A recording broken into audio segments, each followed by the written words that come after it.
Good morning. I love watching a rocket blast off in outer space.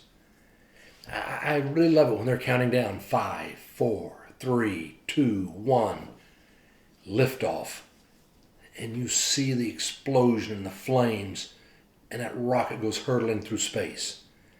8.5 minutes later, you're orbiting the Earth. It's truly incredible.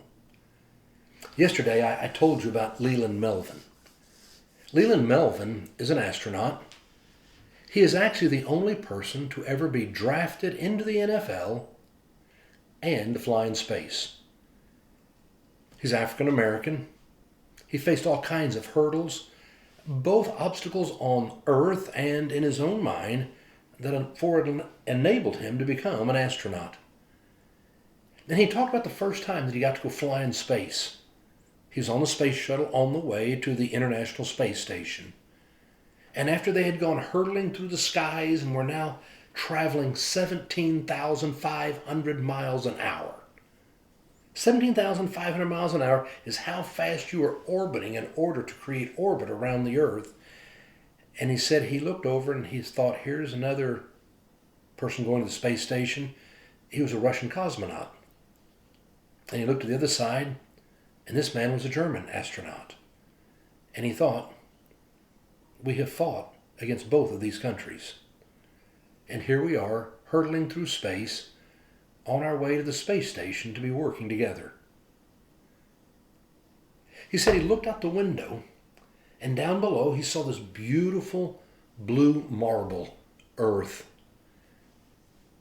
And what occurred to him as he looked down was you didn't see any borders. Now, you didn't see any borders. You didn't see countries. All you saw was this beautiful planet where we all coexisted. And now he thought about how he was with people from other parts of that world, and they were going to the space station to work together. You know, it made me think about Paul saying, there is neither Jew nor Greek, nor slave nor free, nor male nor female. We are one in Christ. Those were the divisions in Paul's day. Jews and then Gentiles. Those the Greeks were. Slaves and free. You had male and female. The divisions were very sharp and real, and there was domination and all. And yet Paul wanted to say, we are one in Christ. And we will treat each other differently with respect because we are in Christ. When Leland made it to the space station, he said it was an incredible experience. There wound up being 10 people on the space station, 9 men and 1 woman. The woman was Peggy Whitson, first female commander of the space station. She was in charge. The men?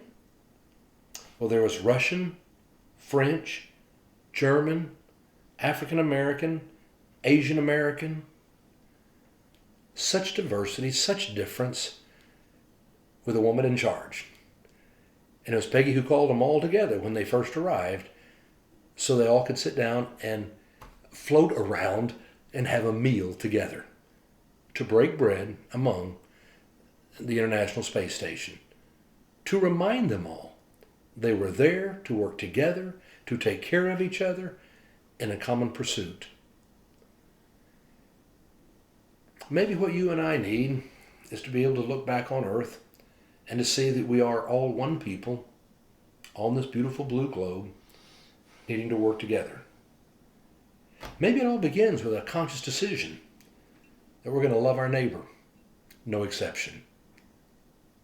Go out and love today.